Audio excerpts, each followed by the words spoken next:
નમસ્કાર।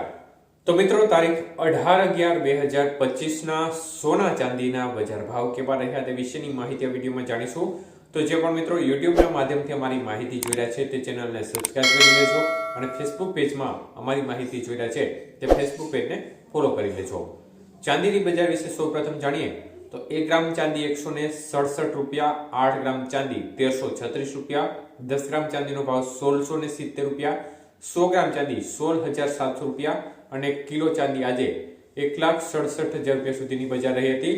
તો મિત્રો ખાસ કરીને ચાંદીની બજારમાં આજે કોઈ પણ પ્રકારની વધઘટ જોવા મળી નહોતી, ભાવ છે તે એકંદરે સ્થિર રહ્યા હતા।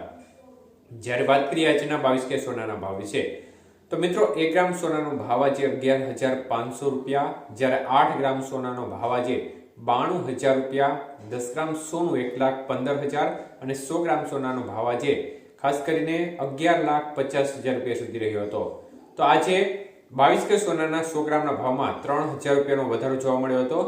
જ્યારે વાત કરીએ આજના 24 કે સોનાના ભાવ વિશે તો મિત્રો 1 ગ્રામ સોનાનો ભાવ આજે 12,545 રૂપિયા, જ્યારે 8 ગ્રામ સોનું 1,360 રૂપિયા, 10 ગ્રામ સોનાનો ભાવ આજે 1,25,450 રૂપિયા અને 100 ગ્રામ સોનું 12,54,500 રૂપિયા સુધી રહ્યું હતું। તો 24 કે સોનાના 100 ગ્રામના ભાવમાં 3200 રૂપિયાનો વધારો જોવા મળ્યો હતો। વાત કરીએ 18 કે સોનાના ભાવ વિશે તો મિત્રો 1 ગ્રામ સોનાનો ભાવ આજે 9,410 રૂપિયા, જ્યારે 8 ગ્રામ સોનું આજે 75,280 રૂપિયા, 10 ગ્રામ સોનાનો ભાવ 94,100 રૂપિયા અને 100 ગ્રામ સોનું આજે 9,41,000 રૂપિયા સુધી રહ્યું હતું। તો મિત્રો 18 કે સોનાના 100 ગ્રામના ભાવમાં 2,400 રૂપિયાનો વધારો જોવા મળ્યો હતો।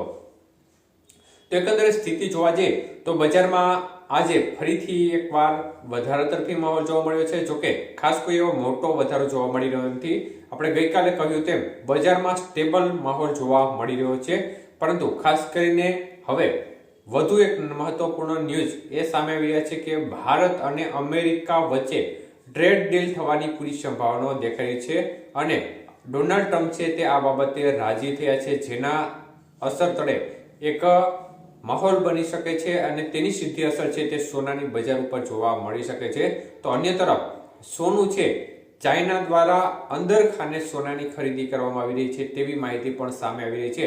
તો આનો ઇફેક્ટ પણ જ્યારે હકીકત સામે આવશે ત્યારે ચોક્કસપણે બજાર ઉપર અસર જોવા મળી શકે છે।